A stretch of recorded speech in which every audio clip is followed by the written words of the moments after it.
is a Yamaha TW200 dual sport, and it is a blast. It's just right for up in the mountains, dirt roads, and city roads. I've gotten it up to about 55, 60. It's done quite well on the road. It's a lot of fun, and what more can I say? You know it gets good gas mileage. Probably 75, 80, I bet. Here, I'll let Jim tell you more about the details and specs on it. But it's a good ride.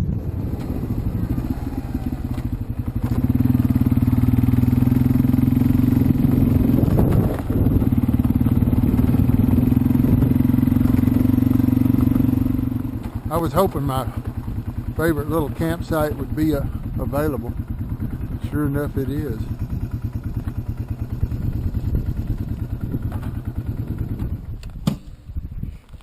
Do just kind of a quick walk around here of this bike. It's the Yamaha TW200. It's got I believe, 196 cc motor on it that's air cooled.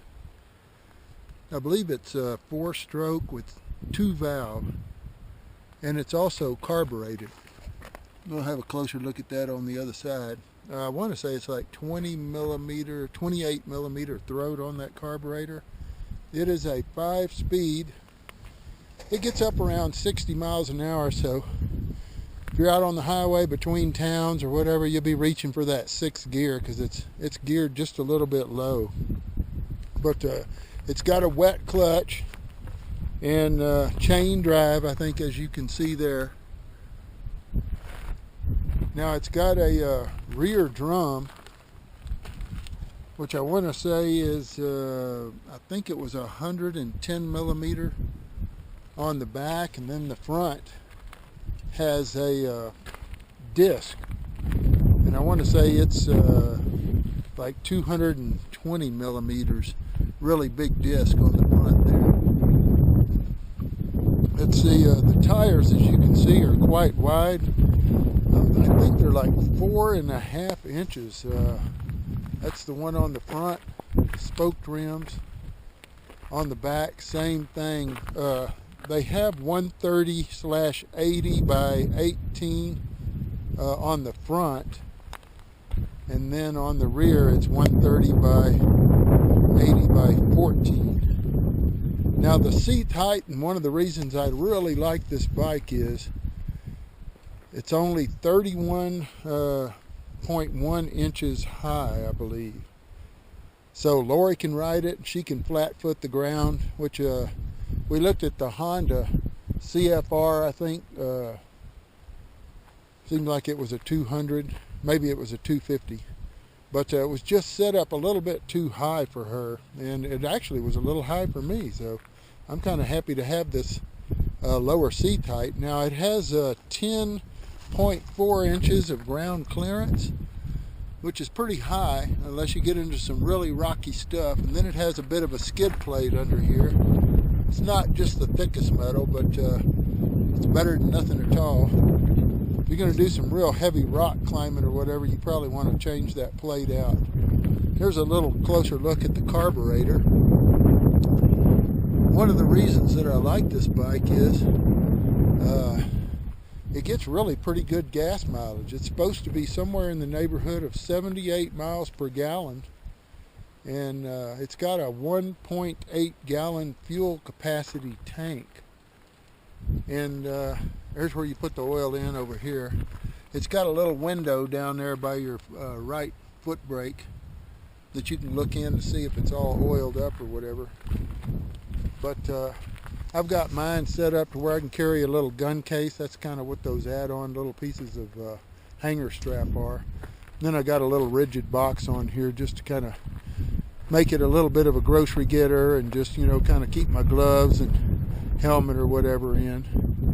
But anyway, that's pretty much a look at it. If I had to say anything bad about it, it doesn't have a kickstart. It used to have those, but they discontinued that model. So it'd be nice if it had a kickstart. The other thing is those really wide tires. If you get into gravel, kind of like what you're seeing here, that's very thick, in places, then the bike starts feeling like it's kind of a floating around type effect, like you're water skiing or something. So otherwise, I love the fact that it's a dual sport.